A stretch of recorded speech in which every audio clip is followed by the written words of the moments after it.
Nous rendons grâce à Dieu pour ce nouveau jour, pour ce nouveau moment que nous allons passer tous ensemble sur la chaîne Mystère du Royaume. Soyez les bienvenus, chers abonnés. Nous allons commencer un nouveau thème aujourd'hui et avec l'aide de Dieu, à la suite de ce thème, il y aura une suite qui va se produire et que je vais diffuser ensemble ici sur la chaîne Mystère du Royaume. Sans plus tarder, nous prions pour entamer toutes les choses. Saint-Esprit de Dieu, viens prendre contrôle de cet enseignement, de ce moment que nous allons partager tous ensemble ici. Je te prie, ô Père, de diffuser l'information comme tu voudras, afin que donner la bonne compréhension aux téléspectateurs ou à tous ceux qui viendront en contact avec cette vidéo. Communique avec eux le véritable message que tu voudras au nom de Jésus. Amen. Amen, amen, bien-aimés. Je vous souhaite encore une fois la bienvenue sur la chaîne Mystère du Royaume. Le thème d'aujourd'hui, c'est la nourriture de l'âme, la nourriture de mon âme. Ou de quoi se nourrit mon âme? En réalité, dans cette vie, un être humain, tout être humain en général, possède un corps, une âme et un esprit. Un corps, une âme et un esprit. Quand tu es né de nouveau, l'esprit qui t'habite, c'est l'esprit de Dieu. Mais quand tu n'es pas né de nouveau, la nature a horreur du vide. Il y a l'esprit malin, l'esprit du diable qui demeure en toi. C'est indéniable. Soit tu as confessé le Seigneur Jésus-Christ comme ton Seigneur et Sauveur personnel, soit tu ne l'as pas et le Saint-Esprit n'habite pas en toi. Amen. Alors, nous mangeons dans cette vie, sur cette terre. Notre corps a besoin de nourriture. On se nourrit, on mange, on boit, on s'occupe de notre corps. On a des routines capillaires, hebdomadaires. On a des soins, excusez-moi, pardon. On a des soins journaliers, des routines matinales pour le soin de visage, anti-boutons, anti-rides, anti-tel truc. On a énormément de routines que nous nous adaptons afin de nous rendre beaux, belles, séduisants et séduisantes. On a des astuces pour se rendre, comment renfermer la poitrine, comment renfermer les fessiers, quel exercice faire, etc., etc. En réalité, on a une panoplie d'activités quotidiennes que nous faisons pour prendre soin de notre corps. Ah oui, c'est important, je ne dis pas non. Alors, qu'en est-il de notre âme? Je venais de dire que lorsque tu es né de nouveau, ton esprit, c'est l'esprit de Dieu. Mais si tu n'es pas né de nouveau, là, tu as beaucoup de chemin à parcourir. Il faut être né de nouveau et continuer la route. Maintenant, parlons du cas où tu es né de nouveau et que l'esprit qui t'habite, c'est l'Esprit Saint, c'est l'Esprit de Dieu. Et que tu as ton âme. Tu as tes routines capillaires, tes soins de visage, tes soins pour un gommage corporel le week-end, etc. Pour arranger tes ongles, pour arranger tes orteils, tout. On a presque tout. Qu'en est-il de notre âme? Est-ce que nous prenons le temps de définir une routine particulière pour l'âme? Certains diront, mais l'âme aussi mange. Ah oui, l'âme doit manger. L'âme aussi mange. L'âme aussi mange. Amen. Maintenant, comment nourrir l'âme? Comment entretenir son âme? Parce qu'en réalité, après tout cela, la seule et unique chose qu'un individu possède après, c'est l'âme. C'est l'âme qui m'appartient. C'est mon âme. Je décide de l'avenir de mon âme. L'âme, c'est ton âme qui est ce qui t'appartient. Les richesses, les maisons, les fortunes, tout ce que nous amassons sur cette terre, ça nous profite éphémèrement. Ça ne nous conduit pas dans l'au-delà. Après, c'est seulement l'âme qui nous revient. Mais si tu as gardé ton âme chétif pendant toute ta vie, d'abord, tu ne serais même pas accompli sur cette terre. Parce que quoi? L'ennemi va toujours t'attaquer. L'ennemi va toujours attaquer ton âme. Et si ton âme est atteinte, ça veut dire que c'est toi. Parce que c'est l'âme qui te définit. C'est l'âme qui est qui est ton véritable toi. Amen. C'est l'âme qui te définit, c'est l'âme qui te donne les informations sur les choses que tu dois faire sur cette terre. Alléluia. Alors, comment nourrir l'âme? La parole de Dieu dit dans Matthieu 4, verset 4, lorsque le diable était venu tenter Jésus-Christ, en réalité, vous savez, le Christ voulait simplement nous donner un exemple. Il voulait nous laisser une illustration pour qu'on puisse comprendre que ce n'est pas seulement de ce corps dont on a besoin ou dont on doit prendre soin. Parce que quoi? Il faut donner la nourriture à l'âme. Un individu n'a pas simplement besoin de la nourriture, du pain, non. On a besoin de la parole qui sort de la bouche de l'Éternel. Alléluia. Nous lisons Matthieu 4, verset 4. Matthieu chapitre 4, verset 4. Je vais lire la version Louis II que j'ai là. Jésus répondit, il est écrit, l'homme ne vivra pas de pain seulement, mais de toute parole qui sort de la bouche de Dieu. Alléluia. L'homme ne doit pas vivre seulement de pain. On doit vivre de la parole qui sort de Dieu et de la bouche de Dieu. Et cette parole, c'est quoi? C'est la parole de Dieu. C'est la parole écrite dans ce bouquin. C'est ça qui est la nourriture de notre âme. Et c'est avec ça que notre âme vit. Et ce n'est pas que l'âme va vivre avec toute parole, tout dru comme ça. Mais la vérité, le rima qui se trouve dans cette parole, c'est ça qui nourrit notre âme. Alléluia. Par la suite, Jérémie a déclaré quelque chose de très intéressant. Jérémie a dit quoi? J'ai recueilli tes paroles, je les ai dévorées. Tes paroles ont fait de la joie, ont fait la joie et l'allégresse de mon cœur. Ah, ça c'est très puissant. La joie et l'allégresse de mon cœur. L'allégresse est encore plus fort que la joie. C'est encore plus développé et poussé, pointu plus que la joie. Alléluia. Donc mon frère, ma soeur, la joie et l'allégresse que tu as besoin se trouvent dans la parole de Dieu. Or, la parole de Dieu, tu n'auras pas cette joie que tu es en train d'aspirer. Parce que les choses qui t'entourent ne peuvent pas te procurer de la joie. Mais la joie viendra de ton âme. La joie viendra de comment tu nourris ton âme. C'est elle qui te donnera de la joie. Alléluia. Jérémie 15, verset 16. Nous poursuivons. Quand on mange, il faut boire, bien sûr. Quand on mange, on boit. Dans la chair, c'est ce qui se passe. Quand tu manges, après il faut boire. Maintenant, on a connu la parole de Dieu comme le pain, comme la nourriture que nous devions manger. Maintenant, c'est quoi? Qu'est-ce que nous devions boire?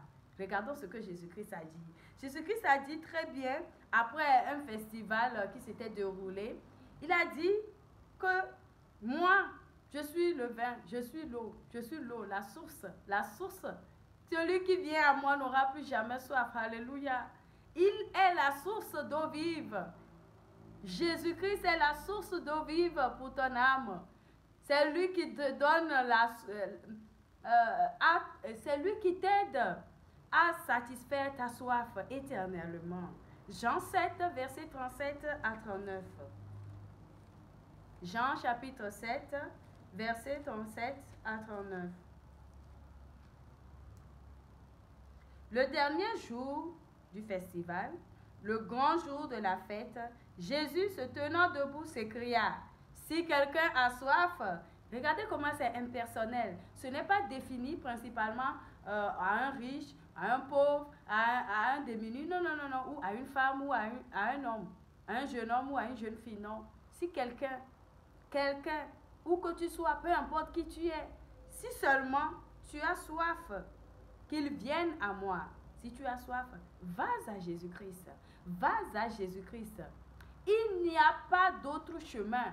C'est le seul chemin que tu as pour satisfaire ta soif. Celui qui croit en moi, des fleuves d'eau vive couleront de son sein, comme dit l'Écriture. Quelle Écriture? La parole de Dieu. Il dit cela de l'esprit que devaient recevoir ceux qui croiraient en lui. Alléluia. Je disais tout de suite dans mon introduction que oui, si tu crois en Jésus-Christ, si tu as confessé de ta bouche qu'il est Seigneur et Sauveur personnel, et oui, son esprit viendra habiter en toi. Et si son esprit habite en toi, Voilà la suite qui est décrite ici. En toi coulera des sources d'eau vive. Mais il y a quelque chose. Si l'eau vive est là, tu as déjà les paroles. Mais quand tu n'étudies pas la parole de Dieu, tu ne médites pas la parole de Dieu, tu serais sec. Tu serais sec. Les sources d'eau vive ne vont pas couler en toi. Tu serais sec quand bien même tu es né de nouveau, mais quand tu n'actives pas ceci, l'étude de la parole de Dieu, la méditation de la parole de Dieu, mon frère, ma soeur, ta source serait tarie. Tarie. Ta source serait tarie. Amen. Nous poursuivons. Il y a la femme samaritaine qui avait dit quelque chose aussi à Jésus-Christ, qui est très intéressant. Lorsque Jésus-Christ était allé demander de l'eau à la dame samaritaine, et la dame avait dit quoi? Il arriva dans une ville, on lit dans Jean 4, verset 5 en allant. Il arriva dans une ville de Samarie, nommée Sichar, près du champ de Jacob, près du champ que Jacob avait donné à Joseph son fils. Là se trouvait le puits de Jacob. Jésus, fatigué du voyage, était assis au bord du puits. C'était environ la 6e heure. Une femme de Samarie vient puiser de l'eau. Jésus lui dit, « Donne-moi à boire. » Car ses disciples étaient allés à la ville pour acheter des vivres. La femme samaritaine lui dit, « Comment toi, qui es juif, me demandes-tu à boire, à moi, qui suis une femme samaritaine? » Les Juifs, en effet, n'ont pas de relation avec les Samaritains. Bon, on en reviendra dans une autre étude pour expliquer pourquoi la dame disait cela, parce que c'est quelque chose de très important qui s'était passé à l'époque. Jésus lui répondit, « Si tu connaissais le nom de Dieu, et qui est celui qui te dit, « Donne-moi à boire », tu lui aurais toi-même demandé à boire et il t'aurait donné de l'eau vive. Amen. Jésus disait cela parce que la femme samaritaine n'avait pas encore la connaissance divine que celui qui se tenait devant elle pour lui demander de l'eau, c'est celui-là qui offre l'eau vive, l'eau abondante, l'eau qui ne s'épuise pas à jamais à tout le monde. Amen. Alors, bien-aimés, ne négligeons pas le soin de notre âme. Ne négligeons pas de prendre soin de notre âme. Définissons également des routines, des moments d'études pointus et particulières, tels que nous prenons le temps de fabriquer des gommages, de faire des recherches sur tel soin, etc. Je le dis cela pour vous et pour moi, parce que je ne suis pas exclue. Je ne suis pas exclue. Parce que ce qui m'a conduit à partager ce message avec vous, récemment, je fais un petit story time en même temps avant de continuer. Récemment, j'étais en train de faire un petit soin du visage le soir avant de dormir, comme d'habitude. Et voilà l'esprit qui me posait la question. Regarde comment tu prends soin de toi. Regarde comment tu prends le temps. Mais des fois, tu dis que tu n'as pas le temps de trop d'étudier. Vous comprenez?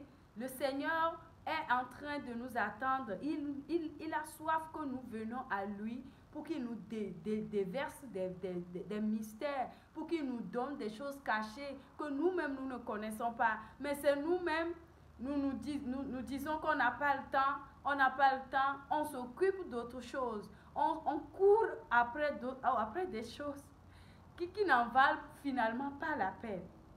Bien-aimé, le Seigneur t'attend. Le Seigneur, il a soif que tu viennes à lui pour qu'il te donne son eau. Alléluia. Que le message là change nos cœurs au nom de Jésus. Nous allons voir quelque chose dans Apocalypse 22, du verset 1. Apocalypse 22.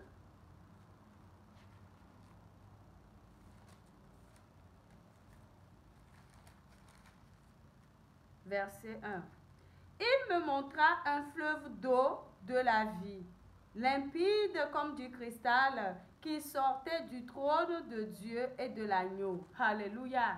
C'est qui Dieu? Tout le monde dit que Dieu, Dieu, Dieu. Dieu s'est manifesté en chair, en la personne de Jésus-Christ de Nazareth, l'agneau de Dieu qui a ôté le péché du monde. Alléluia. Et la parole de Dieu dit ici que l'eau vive, comme on montrait à Jean dans le livre d'Apocalypse, sortait du trône de Dieu et de l'agneau. Alléluia. L'eau vive là confirme également que ça vient de Jésus-Christ. C'est Jésus-Christ qui est la source d'eau vive, abondante, intarissable pour nous, pour toutes les générations à venir. Alléluia. Bien-aimé, il y a parfois certains qui vont te décourager dans la rue ou sur les réseaux sociaux, un peu partout sur ton, sur ton lieu de travail, etc. Que non, la Bible là, que c'est passé, tout cela, que c'est quelqu'un qui a écrit, non, que c'est pas de Dieu. Mon frère, ma soeur, c'est la parole vivante de l'Éternel. Tu peux la tester. Tu peux tester cette parole. Tu peux tester cette parole. N'en doute surtout pas. N'en doute surtout pas. Parce que le salut, l'allégresse, la joie que tu attends, ça vient uniquement de ta méditation de cette parole. Le Seigneur a dit que médite cette parole-là jour et nuit. Jour et nuit. C'est nous qui négligeons cela et nous ne regardons et nous n'observons pas les répercussions de cette parole dans notre vie. C'est seulement lorsque nous sommes accablés par des situations désastreuses, que nous sommes accablés par des choses de la vie, que nous courons désormais vers cette parole. Or, quand tu as cette parole en toi jour et nuit, il n'y a même pas le temps de vivre ces genres de situations. Parce que même si les situations difficiles viendront, le Seigneur te donnera les clés pour t'en sortir au nom de Jésus. Nous poursuivons avec le livre toujours d'Apocalypse 21 en allant vers le verset 6. Et il me dit, c'est fait, je suis l'alpha et l'oméga, le commencement et la fin. À celui qui a soif, je donnerai de la source de l'eau de la vie, gratuitement. Alléluia. Ça, c'est encore quelque chose qui est réconfortant lorsqu'on étudie la parole de Dieu. C'est gratuitement que nous avons reçu. C'est gratuitement que nous devons partager avec nos frères et nos sœurs. Alléluia. La parole de Dieu ici nous clarifie la façon dont l'Éternel, Jésus-Christ de Nazareth, est là disposé à nous donner la source d'eau vive, disposé à nous donner satisfaction de notre soif. Alléluia. Mais c'est que il va donner qu'à toute personne qui vient. Si tu ne viens pas, la source d'eau ne va pas courir après toi. C'est clair. Le Seigneur est là. Si tu viens, c'est toi qui viens, c'est toi qui recevras. Si tu n'y vas pas, tu ne recevras rien. Si tu n'établis pas une routine à partir d'aujourd'hui, en relation parfaite avec le Saint-Esprit, à travers le titre de la parole de Dieu, tu ne recevras rien. Ta source d'eau serait toujours tarie. Amen. La négligence du soin de notre âme nous conduit à être malmenés de gauche à droite par le diable et ses démons. Oui, parce que tu n'as pas forgé ta foi et ta conviction sur la parole de Dieu. Si tu n'écoutes que la parole de Dieu une fois en passant ou 2 fois par mois ou les dimanches simplement quand tu vas à l'église, tu serais vite malmené par les démons. Parce que oui, le combat est réel. Le combat est réel. Ils sont là jour et nuit. Ils ne dorment pas. C'est pour cela la parole de Dieu nous exhorte aussi à la méditer jour et nuit. Pour qu'on puisse les dévier et déjouer au nom de Jésus. Vous savez quoi, bien-aimé? Si tu ne prends pas soin de ton âme, il y a des gens mal intentionnés, des gens mauvais qui sont dans nos familles, dans nos environnements, dans nos alentours, qui font le commerce des âmes. Je vais lire le verset. Apocalypse toujours, verset 18, à partir du chapitre 18, on lit du verset 12. La parole de Dieu est vérité. Il n'y a rien d'inventé. Tout est clair. Ok. Apocalypse 18, verset 12. Je vais commencer par le verset 11 pour qu'on puisse bien comprendre.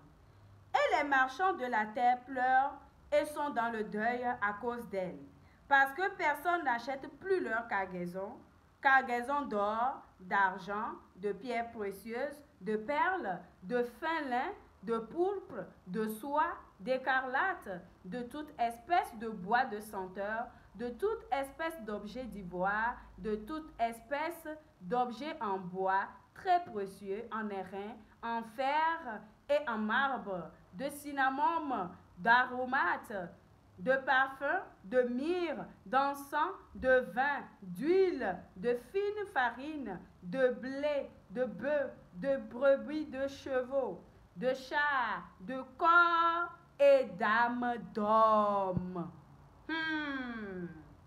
D'âmes d'hommes. Non seulement ils vendent de corps, ils vendent aussi d'âmes d'hommes. Vous voyez comment c'est délicat? Tu peux être comme ça, peut-être que ton âme est déjà vendue, que toi-même tu n'es pas au courant. Parce que quoi? Tu as négligé ton âme. Si ça n'est ainsi, tu serais vide. Tu serais quelqu'un déboussolé dans cette vie. Tu serais archi vide. Vide, sans objectif, sans rien. Parce que quoi? Ce qui te définit ne t'appartient plus. Ce qui te définit a été dépouillé de toi. Bien-aimé, le combat est réel. Si tu n'attaques pas, tu serais attaqué. Si tu restes les bras croisés en observant, tu serais détruit et anéanti. Lève-toi, arme-toi de la parole de Dieu et va récolter tes victoires au nom de Jésus. S'il faut manger, on sait qu'il faut manger il faut manger, donner la nourriture à notre corps et surtout à notre âme. Si nous mangeons équilibré, ici nous avons des routines, des diets pour être bien fit. Alors, ça veut dire que, en esprit, pour que notre âme, il ne suffit pas simplement de manger. Il faut manger des nourritures équilibrées, des repas de qualité. Alors, comment manger équilibré ou comment donner de la nourriture équilibrée à notre âme? C'est ce sur quoi nous allons parler la prochaine fois, que je dis très très très bientôt. Amen. Que le Saint-Esprit arrose cette parole dans vos cœurs. Que le Saint-Esprit active vos sources qui sont taries au nom de Jésus. Que toute personne qui est en train de regarder cette vidéo, mais qui a perdu la